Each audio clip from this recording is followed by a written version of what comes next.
मेरे प्यारे इस्लामी भाइयों, अल्हम्दुलिल्लाह अज़्ज़ व जल, आज जिस महफ़िल में हम शामिल हैं ये महफ़िल मदीना है, महफ़िल सफ़र हज है। खुशनसीब हाजी साहिबान हज को रवाना हो रहे हैं और उस खुशी में ये मुबारक महफ़िल सजाई गई है। हम अल्लाह करीम से दुआ करते हैं कि जो जा रहे हैं रब्बे करीम उनके सफ़र को कबूल फरमाए, आसान फरमाए, कदम कदम पर उनकी हिफाजत फरमाए और इन मकबूलीन के सदक़े, इन हाजियों के सदक़े अल्लाह हमें भी सफ़र हज नसीब फरमाए, मदीना पाक की हाज़री नसीब फरमाए। दुरूद पाक पढ़ने के बेशुमार फ़ज़ाइल व बरक़ात हैं। सफ़र हज के दौरान भी, सफ़र मदीना के दरमियान भी जितना हो सके दुरूद पाक पढ़ते रहिएगा। एक बड़ा प्यारा वाक़या है कि एक नौजवान तवाफ़े खाना काबा के दौरान मुसलसल दुरूद पाक पढ़ रहा था। किसी ने कहा कि नौजवान तुम्हें कोई और दुआ नहीं आती, तवाफ़ के दौरान सिर्फ दुरूद पाक पढ़ रहे हो? उसने कहा दुआएं तो आती हैं, मगर बात यह है कि मैं और मेरे वालिद हज को रवाना हुए, सफ़र के दौरान वालिद साहब का इंतकाल हो गया और मैंने क्या देखा कि वालिद साहब का चेहरा सियाह पड़ गया, आंखें उलट गई, पेट फूल गया। मैं बहुत रोया और कहा इन्ना लिल्लाहि व इन्ना इलैहि राजिऊन। रात की तारीकी छा गई, मेरी आंख लगी, मैं सो गया। ख्वाब में देखा कि एक बहुत ही नूरानी शख्सियत सफ़ेद लिबास पहने मुअत्तर हस्ती तशरीफ़ लाए। मेरे वालिद करीम की मैयत के पास आकर अपना नूरानी हाथ उन्होंने मेरे वालिद के चेहरे और पेट पर फेरा। वो चेहरा जो थोड़ी देर पहले सियाह था अब दूध से ज़्यादा सफ़ेद और रोशन हो गया। पेट भी अपनी असली हालत पर आ गया। जब वो नूरानी बुजुर्ग वापस जाने लगे तो मैंने उनका दामन थामा और कहा सैयदी, इस मुश्किल में, इस सफ़र के दौरान आपने मेरी मदद फरमाई, आप कौन हैं? तो वो अजीम हस्ती कहती हैं क्या मुझे नहीं पहचानता? मैं तुम्हारा नबी मुहम्मदुर रसूलुल्लाह सल्लल्लाहु तआला अलैहि वसल्लम हूँ। सुनो, तुम्हारा बाप बड़ा गुनाहगार था मगर हम पर बकसरत दुरूद शरीफ पढ़ा करता था। जब इस पर मुसीबत नाजिल हुई, इसने फरियाद की, हमने इसकी फरियाद रसी की और हम हर उस शख्स की फरियाद रसी करते हैं, फरियाद सुनते हैं जो इस दुनिया में हम पर ज्यादा दुरूद भेजता है। सुभान अल्लाह। हिजरे नबी में आह कहाँ बेअसर गई, तड़पे जो हम यहाँ तो मदीने खबर गई। फरियाद उम्मती जो करे हाल जार में, मुमकिन नहीं कि खैरे बशर को खबर ना हो। तो ऐ मेरे प्यारे इस्लामी भाइयों, पता चला कि दुरूद पाक पढ़ना न सिर्फ दुनिया में काम आता है बल्कि मौत के वक्त और आखिरत में भी काम आने वाला वजीफा है। तो हमें भी चाहिए कि चलते फिरते, उठते बैठते कसरत के साथ दुरूद पाक पढ़ते रहें। आइए मिलकर मोहब्बत के साथ बाआवाज़ बुलंद दुरूद पाक पढ़ लीजिए। सल्लु अलल हबीब सल्लल्लाहु तआला अला मुहम्मद सल्लल्लाहु अलैहि वसल्लम। सुभान अल्लाह।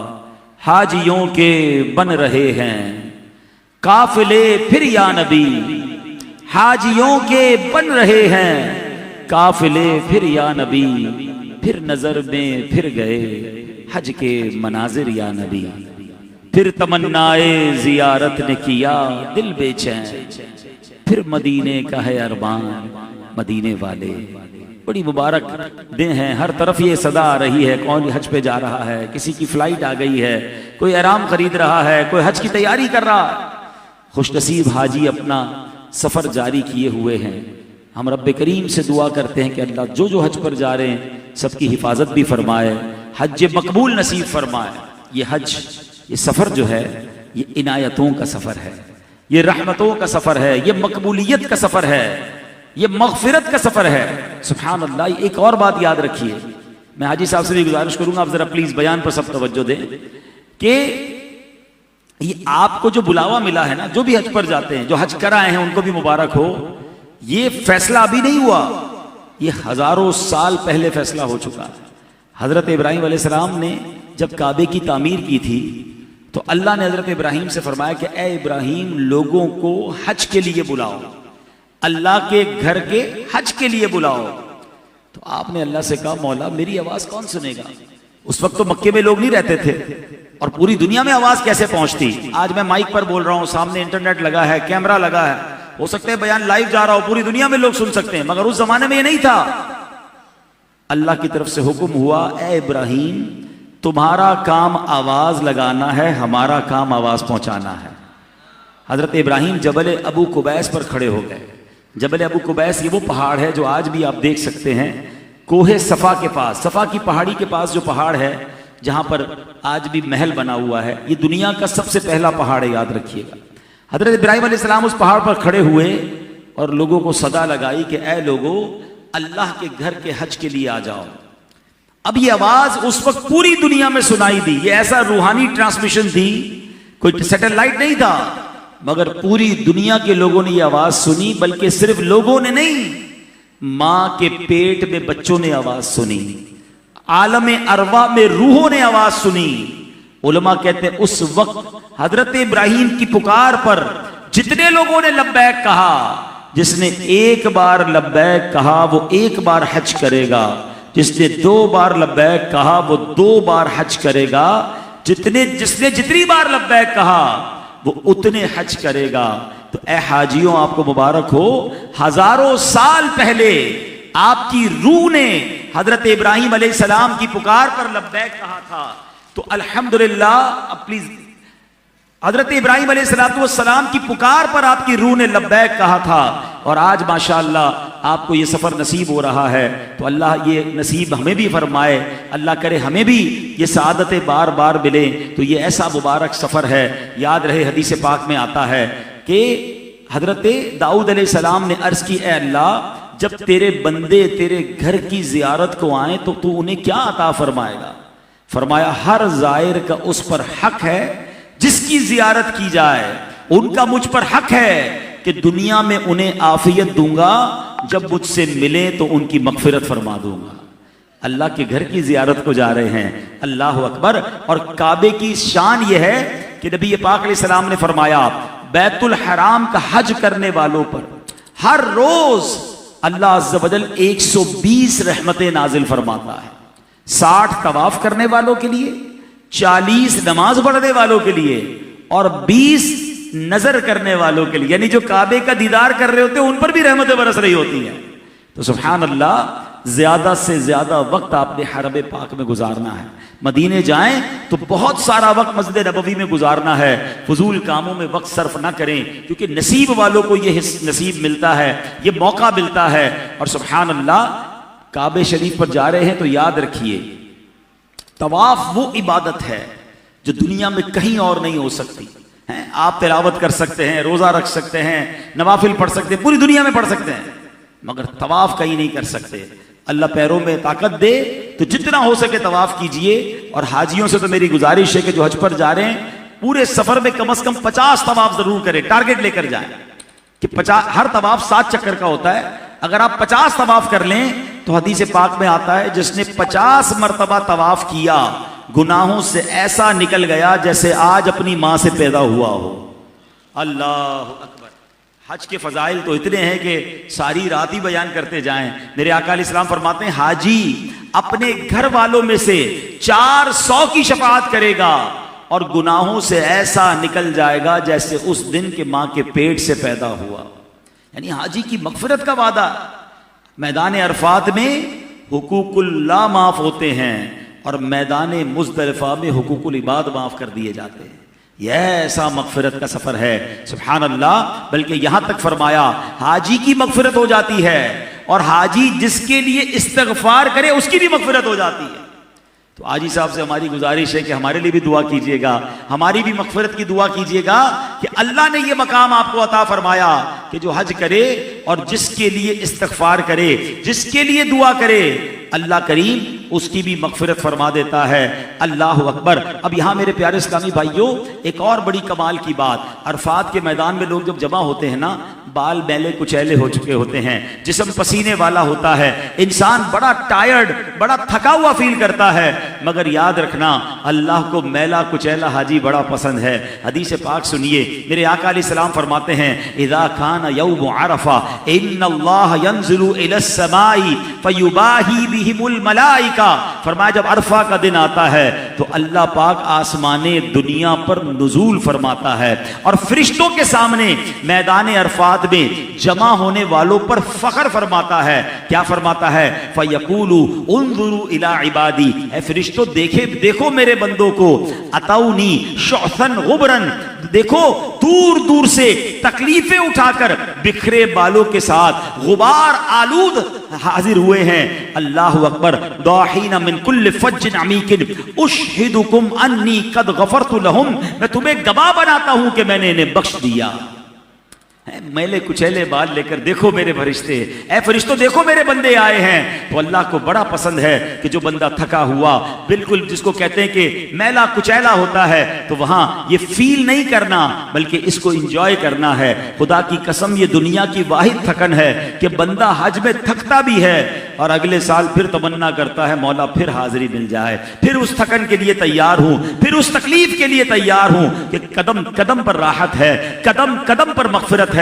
अल्लाह अकबर। एक और हदीस पाक में फरमाया फमा मी यौमी अक्सर अतीकम मिनन नारी मी यौमी अरफा, आका फरमाते किसी भी दिन इतने लोगों को जहन्नम से आजाद नहीं किया जाता जितना अरफा के दिन आजाद किया जाता है। हाय हाय हाय, ऐसा सफर है।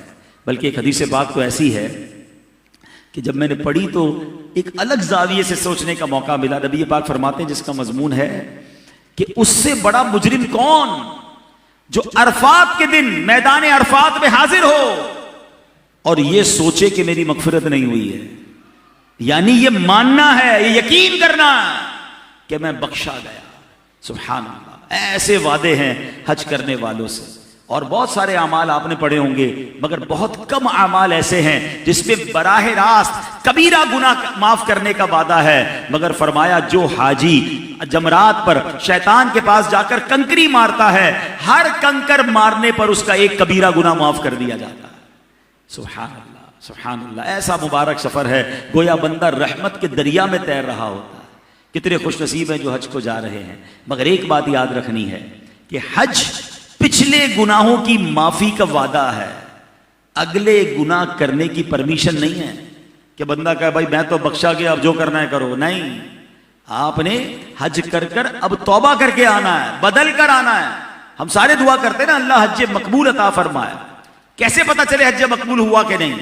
इमाम अहले सुन्नत मौलाना शाह इमाम अहमद रजा खान से सवाल हुआ कि हुजूर कैसे पता चले हज मकबूल हुआ कि नहीं?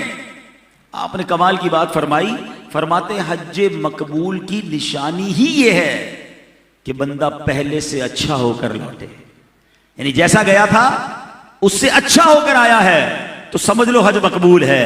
हराम काम करता था अब छोड़ दिया, नमाज में सुस्ती थी अब नमाजी बन गया, सुन्नतों का अमल करने वाला नहीं था अब सुन्नतों पर अमल करने वाला बन गया, इश्क रसूल में इजाफा हो गया, समझ लो हज मकबूल हो गया है। जैसा गया था वैसा ही आया है, वही हराम रोजी, वही बुरे काम है, वही नमाजे कज़ा, तो फिर समझ लो कि हज कबूल नहीं हुआ। अब गौर करें, अगर हज मकबूल चाहिए तो ये नीयत करके जाना है कि इंशाअल्लाह सारे गुनाहों से तौबा करके मैं नेक बनकर आऊंगा और वहां से ये खैरात भी लेकर आए ना। ठीक है, अच्छा ये तो हो गई मक्के की बात, हज की बात। हज के बाद जाना कहां है? हसन हज कर लिया, काबे से आंखों ने जिया पाई, चलो देखें वो बस्ती जिसका रास्ता दिल के अंदर है, मदीना। सुभान अल्लाह, क्या बात है मदीने की। जिसका जिक्र इतना प्यारा है उसके दीदार का आलम क्या होगा। मदीना तो आशिकों की बस्ती है ना। मेरे आका फरमाते हैं मन ज़ार कब्री वजबत लहू शफाअती, जिसने मेरे रोजे की जियारत की उस पर मेरी शफाअत वाजिब हो गई। उलमा कहते हैं इसमें 3 इनाम है, एक इनाम नहीं है। जो मदीने गया ना उसको 3 बड़े इनाम मिलते हैं। प्यारे आका ने ये नहीं फरमाया जिसने मेरे रोजे की जियारत की उस पर शफाअत वाजिब हो गई, फरमाया शफाअती, मेरी शफाअत वाजिब हो गई। क्योंकि शफाअत तो और भी लोग करेंगे ना, अंबिया भी शफाअत करेंगे, हाफिज साहब भी करेंगे, उलमा भी करेंगे, नेक लोग भी शफाअत करेंगे, मगर मदीने जाने वाला वो है जिस पर नबी पाक खुद शफाअत फरमाएंगे। बल्कि एक और इनाम यह है कि शफाअत तो होगी उसकी जिसका ईमान पर खात्मा होगा। तो इसका मतलब यह हुआ कि जो मदीने जाता है, हाजिरी देता है, उसका ईमान पर भी खात्मा होगा, इसकी गारंटी भी हो गई है। तो 3 इनाम हैं जो रोज़ा रसूल पर हाजिरी देता है। और अल्लाह अकबर, मदीने की तो क्या शान है। मेरे आका का रोज़ा वो है जहां 70,000 सुबह फरिश्ते हाजिरी देते हैं, 70,000 शाम फरिश्ते हाजिर देते हैं। और सुनो, जो एक बार हाजिर हो जाए उसे दोबारा हाजिरी का मौका नहीं मिलता, क्योंकि अल्लाह के फरिश्ते इतने हैं, सबने हाजिरी देनी है। अल्लाह अकबर। तो फरिश्तों को जिंदगी में एक बार हाजिरी का मौका मिलता है, और हम गुनाहगारों पर करम तो देखो कि जितनी बार जाएं मेरे आका बुलाते हैं। एक एक दिन में कई बार हाजिरी दें, बल्कि कई कई बार मदीने जाएं। सुभान अल्लाह। आला हजरत लिखते हैं ना, मासूम को तो उम्र में सिर्फ एक बार और आसी पढ़े रहें तो सला उम्र भर की है। फिर क्यों ना मदीने जाने को तरसें। मदीना वो है कि जिसके रास्ते पर फरिश्ते पहरा दे रहे हैं। अल्लाह अकबर। मदीने की जिंदगी भी कमाल की है, मदीने की मौत भी कमाल की है। मेरे आका फरमाते हैं कि तुम में से जिससे हो सके वो मदीने में मरे, कि जो मदीने में मरेगा मैं उसकी शफाअत करूंगा। हाय हाय, तैबा में मर के ठंडे चले जाओ आंखें बंद, तैबा में मर के ठंडे चले जाओ आंखें बंद। सीधी सड़क ये शहरे शफाअत नगर की है। अल्लाह हमें मक्का पाक और मदीना तैयबा की बाअदब हाजिरियां नसीब फरमा। एक बात याद रखना है, सफर करना बड़े अदब से है, सफर करना बड़े ख्याल से है। संभल कर पांव रखना जायरों शहरे मदीना में, संभल कर पांव रखना जायरों शहरे मदीना में। कहीं ऐसा ना हो सारा सफर बेकार हो जाए। ये नॉर्मल शहर नहीं है, ये नॉर्मल सफर नहीं है। हम पिकनिक पर नहीं जा रहे, हम उस जगह जा रहे हैं जहां जाने के लिए करोड़ों रो रहे हैं, करोड़ों तड़प रहे हैं, और हमें बुलाया गया। जिसको बुलाया गया वो तो कहते ना, सर सजदे से ना उठे, शुक्र से सर ना उठे कि मैं कब आने के काबिल था, रहमत ने यहां तक पहुंचाया। मैं कब आने के काबिल था, रहमत ने यहां तक पहुंचाया। सरकार पे तन मन जान फिदा, सरकार तवज्जो फरमाए। अल्लाह करे इस कैफियत के साथ हम हरमैन तैयबैन की हाजिरी दें। जैसे जी चाहे जहां में घूम फिर, बाकी दुनिया में आप अपने स्टाइल से जाते हैं, जाइए, जैसे जी चाहे जहां में घूम फिर, पर ये मदीना है यहां आहिस्ता चल, बारगाहे नाज में आहिस्ता बोल, कुदसियों के दरमियां आहिस्ता चल। मक्के मदीने में जब आप चल रहे होते हैं ना, तो तसव्वुरियों में फरिश्तों के दरमियान चल रहा हूं। क्यों? क्योंकि मुस्तजाब पर मक्का पाक की एक दीवार है, हरम काबा में काबे की दीवार, जो कि हजर अस्वद और रुकने यमानी के दरमियान की जो दीवार है, यहां पर 70,000 फरिश्ते दुआओं की आमीन के लिए मौजूद होते हैं।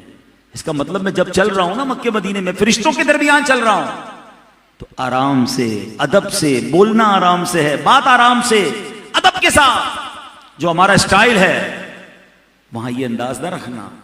कुरान क्या फरमाता है? हाजियों से बराह रास्त कुरान मुखातिब है। कुरान फरमाता है फमन फरद फीहिन्नल हज्ज, तो जो इनमें हज की नियत करे। तो अब 3 चीजों के बारे में रोका गया कि ये 3 काम मत करना। फला रफता वला फुसूका वला जिदाल फिल हज। ये तब सब हाजियों को याद रखना है, बल्कि जो भी सफर मदीना, मक्के मदीने जब भी जाएं, उम्रे पर भी जाएं, ये 3 चीजें गौर कर लें। क्या फरमाया? फला रफता, बेहयाई की बातें, मर्द और औरत की जो बातें होती ना हैं, वो नहीं करनी है। वला फुसूका, और ना कोई गुनाह हो। वला जिदाल फिल हज, और ना किसी से झगड़ा हो हज के दरमियान। ये 3 बातें बड़ी अहम हैं। होता क्या है कि यहां भी आदत होती है बेहयाई की बातें करने की, बुरी बातें करने की। टाइम बहुत होता है मक्के मदीने में, तो अब जब दोस्तों में बैठते हैं तो पहले तो 1-2 दिन तो बड़े सीधे होते हैं सारे, तस्बीहात में हैं, तवाफ कर रहे हैं, कुरान पढ़ रहे हैं। अब 1-2 दिन के बाद सब छूट गया। अब होटल है, होटल की लॉबी है, खाना पीना है, बाजार है, और सुनाओ क्या हो रहा है, पाकिस्तान में क्या हो रहा है, सियासत में क्या हो रहा है, कौन से मुल्क की जंग हो रही है। अल्लाह अकबर। इसलिए गए थे।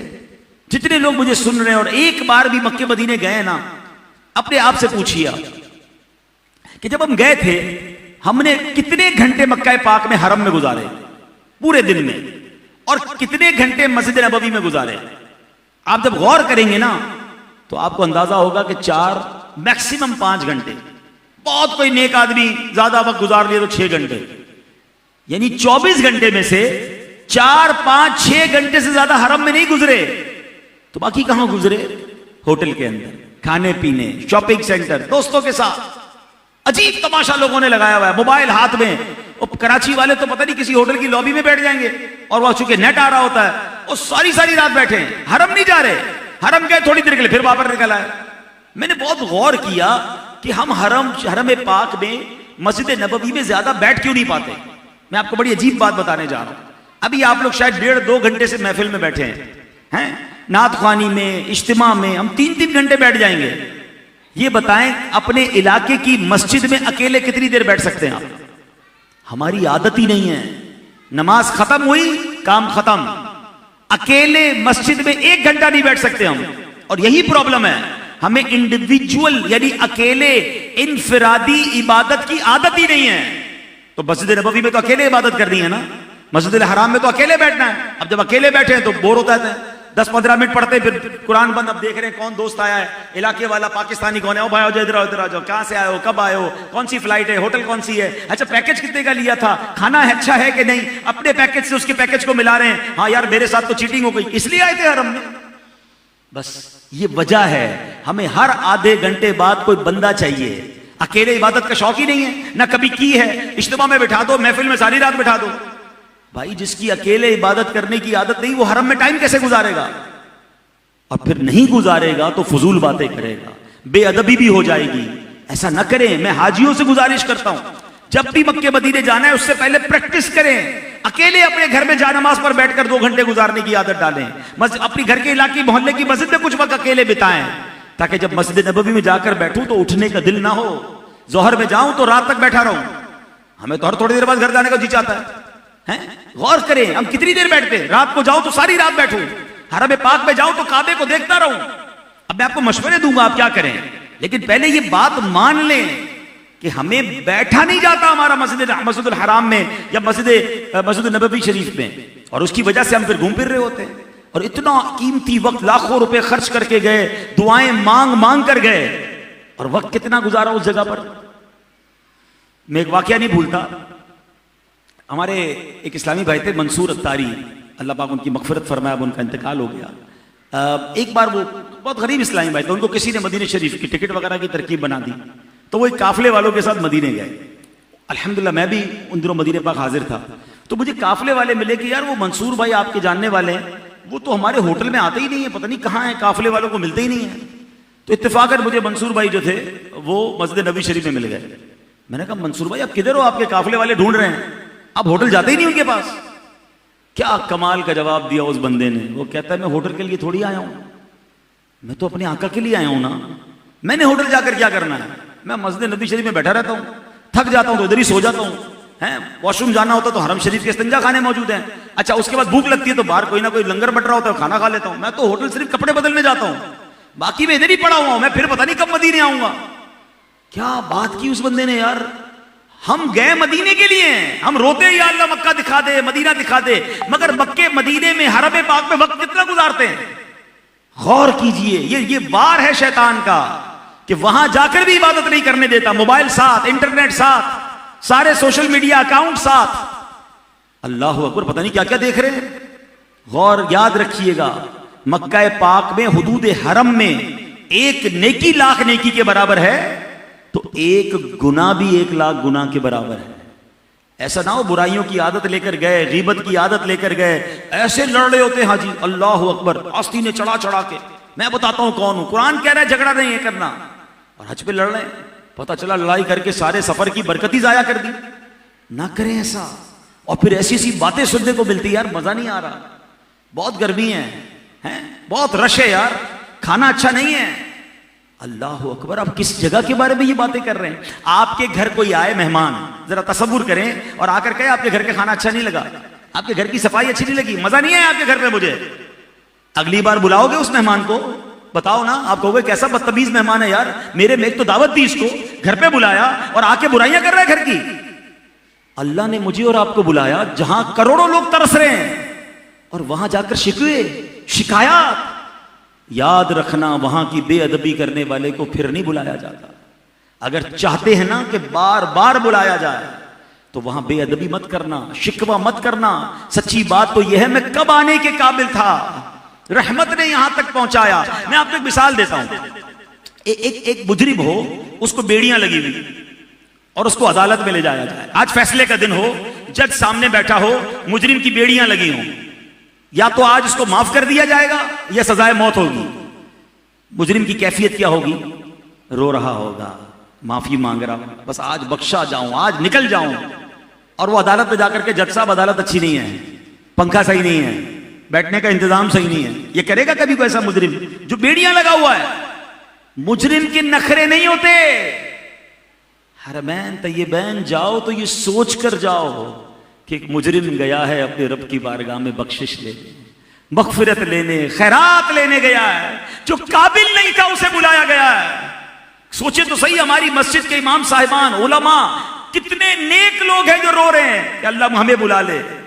और मुझ जैसे गुनाहगार को अगर बुलाया गया है तो कैफियत क्या होनी चाहिए? सर शर्म से झुका होना चाहिए। जो है बद से रुके मुजरिम तो रहमत ने कहा बढ़कर, चले आओ चले आओ, ये घर रहमान का घर है। कैफियत तो ये होनी चाहिए। खाना पीना इंतजामात इस पर बात करेंगे नहीं मेरे प्यारे इस्लामी। कुछ लोग करेंगे, आप उनके करीब ना जाएं। वो इस तरह की बातें चल रही होंगी, आपके होटल में भी चलेंगी, आपके खेमों में भी चलेंगी, मगर याद करना कि जब इस तरह की बात करने को जी चाहे, अंदर से ये पैगाम आ जाए, फला रफका वला फसूका वला जिदाल फिल हज। बेहयाई की बात नहीं करनी, गुनाह नहीं करना, झगड़ा नहीं करना। बल्कि सदरुल शरिया बदरुल तरीका अमजद अली आजमी साहब ने तो यहां तक लिखा बाहर शरीयत में कि बाज औकात इंसानी शक्ल में फरिश्ते को भेजा जाता है कि हाजी का टेस्ट लिया जाए। हाँ, कोई आपकी सीट पर बैठ जाएगा, कोई आपके साथ ऐसा काम करेगा कि आपको गुस्सा आएगा। अब आपका इम्तिहान है कि लड़ाई करते हो या माफ करते हो। क्या पता चेकिंग के लिए कोई आया, फरिश्ता ही आया और मैं लड़ पड़ा, मैंने बुरा भला कहा, मैंने धक्का दे दिया। अरे अल्लाह का मेहमान वो भी है ना, हैं?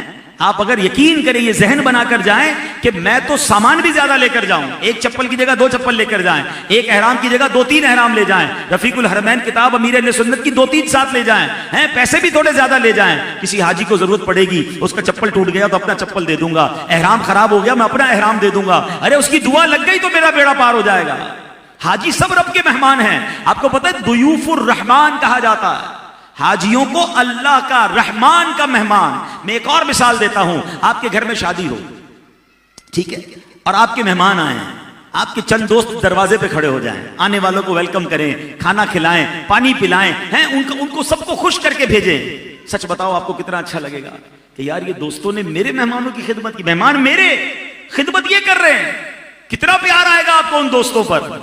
अब बिला तमसील सोचो, अल्लाह के मेहमान आए हैं, खिदमत आप कर रहे हैं, अल्लाह के मेहमान आए हैं, खुश आप कर रहे हैं, अल्लाह के मेहमान आए हैं, राजी आप कर रहे हैं। बताओ ना फिर रहमान आपको कैसा नवाजेगा।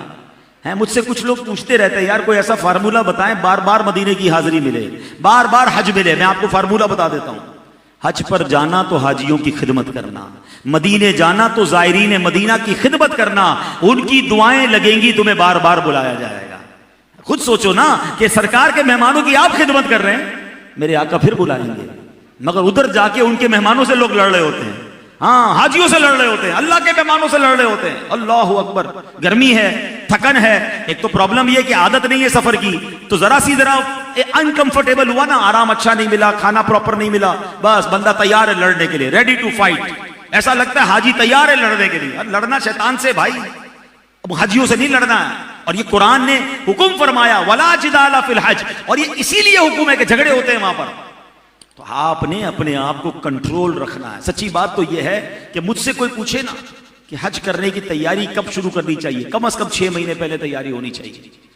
पूरा एक कोर्स होना चाहिए, अकेले इबादत करने का आदी होना चाहिए, मस्जिद में बैठने का, रोज पूरा दिन मस्जिद में इबादत करने की उसे आदत हो, पैदल चलने की आदत हो। स्कूटर के अलावा काम नहीं करते, एक तवाफ में पैर दुख जाते हैं क्योंकि पैदल की आदत ही नहीं है। हज करने का जहन हो तो बंदा 6 महीने पहले वॉक करना शुरू करे, उसको पता हो कि मैं कितने तवाफ करने हैं, मैंने सही करनी है, मेरे पैर मजबूत हो, प्रॉपर चप्पल उसके पास हो, उसको पता हो कौन से चप्पल पहन के चलूंगा। सब्र की आदत डाले, बुराइयों की आदत छोड़ दे, सोशल मीडिया से अपने को दूर रखना शुरू करे कि हज पे जाऊं तो आदतें ये वाली लेकर ना जाऊं। ऐसा थोड़ी होगा कि मेरी फ्लाइट इधर से टेक ऑफ होगी और बटन दबाकर मेरी गीबत की आदत बंद बंद, झूठ की आदत बंद, बदरिगाई की आदत बंद, झगड़े की आदत बंद, सोशल मीडिया बंद, कुछ भी बंद नहीं होगा, सब साथ चला जाएगा।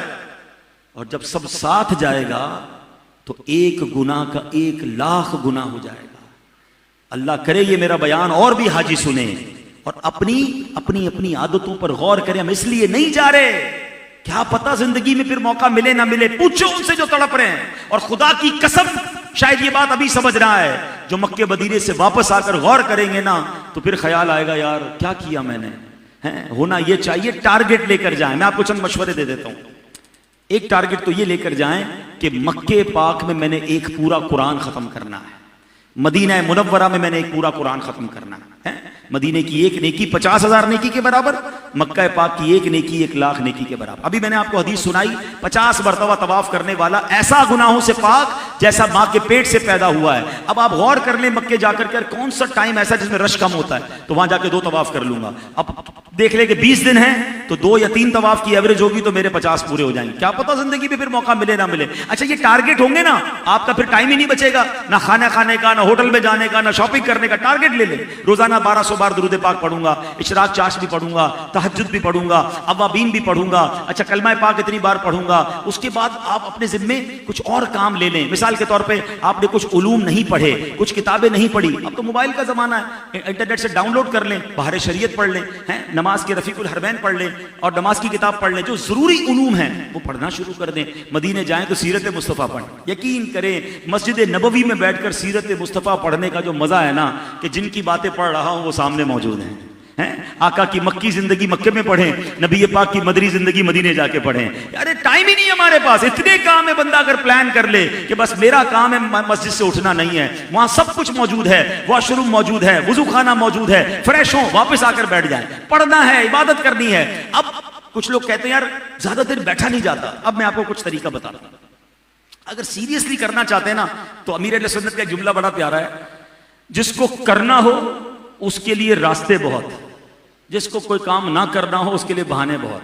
अगर करना है तो रास्ते हैं। मैं आपको रास्ता बताता हूं, तरीका बताता हूं। होता क्या है, हमारी आदत रही है ना, हम कुरान शरीफ लेकर बैठे, आधे घंटे बाद नींद आना शुरू हो जाएगी।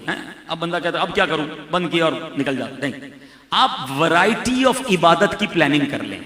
आप प्लान क्या करें, मैंने आधा घंटा तिलावत करनी है, कुरान पाक को फिर रख दें।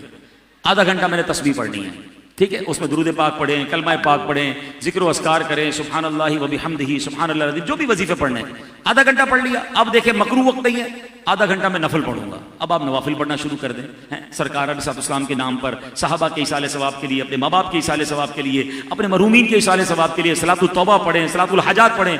आधा घंटा तो यूं निकल जाएगा। जैसे आधा घंटा पूरा हो गया, अब मोबाइल उठाएं और मोबाइल में कुछ और नहीं करना, आप उसमें नाते लेकर जाएं, आप उसमें आधा घंटा नाते सुनें हैं। अब मदीने की बातें होंगी, सरकार की जिक्र होगा, हैं इश्क रसूल बढ़ेगा। आप देखेंगे आपके 2 घंटे पूरे हो गए, ठीक है। अब दोबारा आधा घंटे के लिए कुरान शरीफ कर दें। आप हर आधे घंटे बाद अपनी इबादत को चेंज करते चले जाएं। इल्म दीन का शौक है, आधा घंटा किताब पढ़ूंगा, अब वो किताब मोबाइल में निकाले पढ़ना शुरू कर दें। आपको अंदाजा भी नहीं होगा कि सुबह से शाम कैसे हो गई। लेकिन अगर आपने ये सब करना नहीं तो हर आधे घंटे बाद आप किसी को ढूंढ रहे होंगे, यार कोई बंदा नजर नहीं आ रहा, अब मैं घर चलता हूं, मैं होटल जाता हूं। नहीं, पड़े ही रहने से काम होगा। अल्लाह की कसम 12, 15, 20 घंटे गुजार लो ना मस्जिद नबवी शरीफ में या मक्का पाक में, हरम पाक में। मैंने अभी आपको हदीस सुनाई है कि काबे को अगर तवाफ नहीं भी करने की हिम्मत हो रही ना, जो काबे को देख रहा है उस पर भी 20 रहमतें नाज़िल हो रही हैं। एक एक मिनट को इस्तेमाल कीजिएगा, पता नहीं फिर जिंदगी में कब सफर नसीब हो। क्या मालूम अल्लाह ने मरने से पहले ये मौका दिया हो कि ऐ मेरे बंदे आ जा, मेरे घर का हज कर ले, मैं तुझे बख्श दूं। और फिर दुनिया से जाने का वक्त आ जाए तो बख्शिश लेकर आना है, मगफिरत लेकर आना है, नबी पाक से शफाअत की खैरात लेकर आना है, उनका इश्क लेकर आना है, ईमान की सलामती लेकर आना है और खूब मांगना है।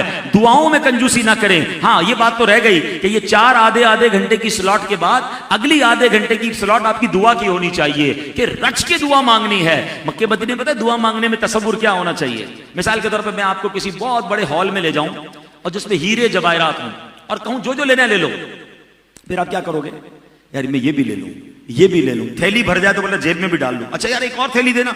आप निकलोगे ही नहीं ना बाहर, यार जो लेना ले लूं, हाँ जो लेना ले लो। बंदा जल्दी बाहर नहीं आएगा ना। मक्के मदीने में दुआ करते वक्त ये तसव्वुर जमाओ कि जो मांग रहा हूं मिल रहा है, जो मांग रहा हूं मिल रहा है, मैं ये भी मांग लूं, मैं ये भी मांग लूं, मैं ये भी मांग लूं, अरे और मांग लूं। रहमत का दरवाजा है खुला, मांग अरे मांग, है आज वो माइल बाता मांग मरे मांग। अल्लाह अकबर, ये दरबारे रिसालत है, यहाँ अपनों का क्या कहना, यहाँ से हाथ खाली गैर भी जाया नहीं करते। ये दरबारे रिसालत है, यहाँ मिलता है बेमांगे, अरे नादां यहाँ दामन को फैलाया नहीं करते।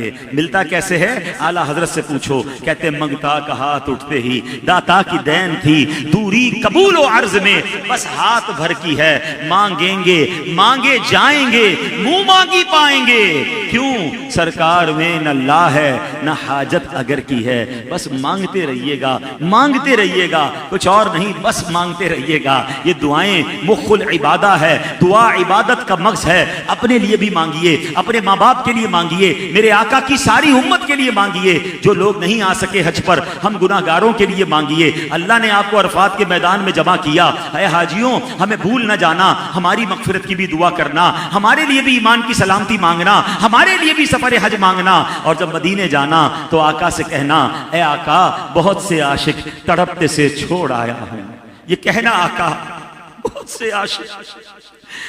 से आशिक तड़पते से छोड़ आया हूं, बुलावे के मुंतजिर है लेकिन न सुबह आया न शाम आया।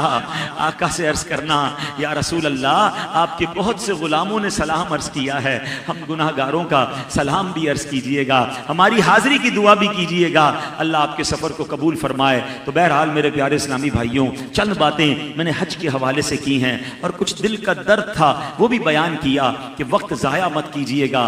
पूछो उनसे जो मदीने नहीं जा पा रहे, पूछो उनसे जिनके पास इंतजाम नहीं है, कैसा तड़प रहे हैं। और आपको बुला लिया गया है, तो जब बुलाया गया है तो इंशाअल्लाह इस सफ़र को ज़िंदगी का यादगार सफ़र बनाएं। अल्हम्दुलिल्लाह, हाजियों के लिए बेहतरीन तोहफ़ा अमीर अहले सुन्नत की 2 किताबें, रफ़ीकुल हरमैन और आशिकान रसूल की 130 हिकायात, ये किताब साथ रखें, सफ़र में पढ़ते रहें, इंशाअल्लाह ज़ौक़ भी बढ़ता रहेगा। अल्लाह करीम हम सबको ये मुबारक सफ़र नसीब फरमाए, हम सबको इस सफ़र की बरकतें अता फरमाए, जो जा रहे हैं उनके सफ़र को कबूल फरमाए। अल्हम्दुलिल्लाह, ऐसी प्यारी बातें दावत इस्लामी के माहौल में सिखाई जाती हैं, इस माहौल से वाबस्ता रहें। इश्क़ रसूल बढ़ाने वाला माहौल है, हमारे दिलों में मक्के मदीने की मोहब्बत पैदा करने वाला माहौल है। लाखों करोड़ों लोग पहले जनाब लंदन और पेरिस के ख्वाब देखते थे, अब नौजवानों को भी मदीने की याद में रुलाने वाला ये प्यारा माहौल दावत इस्लामी का माहौल है। इससे वाबस्ता रहें, अल्लाह पाक अमल करने की तौफीक अता फरमाए। आमीन बिजाहिन नबी अमीन सल्लल्लाहु अलैहि वसल्लम। इंशाअल्लाह अल्हम्दुलिल्लाहि रब्बिल आलमीन वस्सलातु वस्सलामु अला खातमिन नबिय्यीन। अल्लाहुम्मा रब्बना आतिना फिद दुनिया हसनतन व फिल आखिरति हसनतन व क़िना अज़ाबन नार व क़िना अज़ाबल क़ब्रि व क़िना अज़ाबल हश्रि व क़िना हिसाबल मीज़ान। ए करीम मौला, हम सब की हाज़िरी को अपनी बारगाह में कबूल फरमा। ए करीम, मुबारक हाजी सफ़र हज को जा रहे हैं, इनका सफ़र कबूल फरमा, खैर से जाना और खैर से आना नसीब फरमा। और मेरे मौला जो तड़प रहे हैं उन्हें भी ये मुबारक सफ़र नसीब फरमा।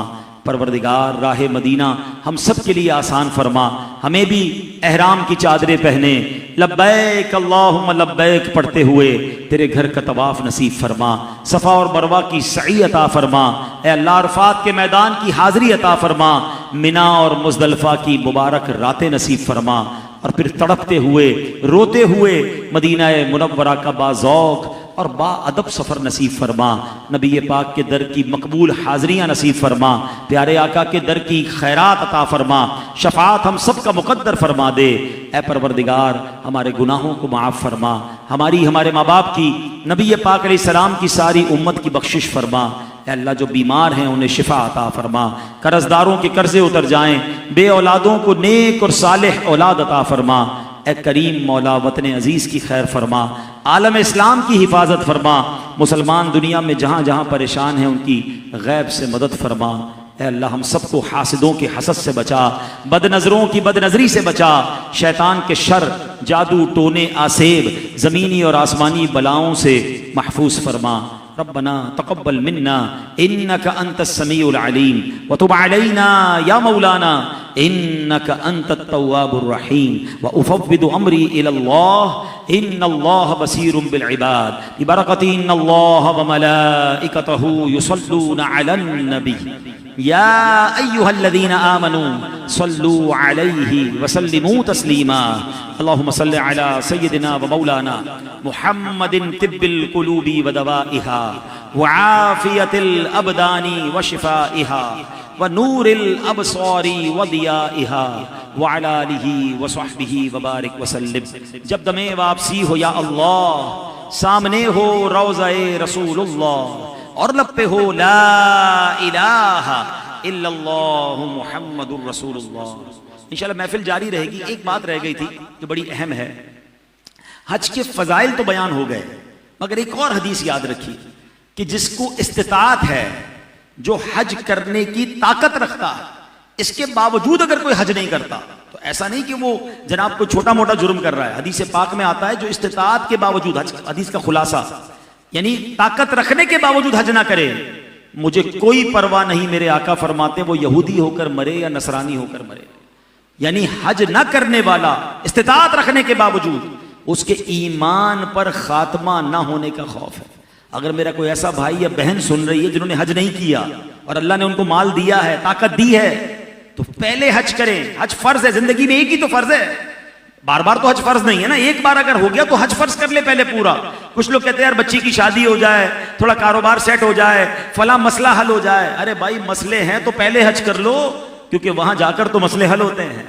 मिटते हैं जहां भर के आलाम मदीने में, बिगड़े हुए बनते हैं सब काम मदीने में। तो मदीने ना जाने का बहाना ना किया करो, मदीने जाने के बहाने ढूंढा करो कि चलो किसी बहाने मदीने पहुंचूं, सारी बिगड़ी बन जाएगी। तो हज करें, ताखीर ना करें। अल्लाह हम सबको हज करने की तौफीक अता फरमाए।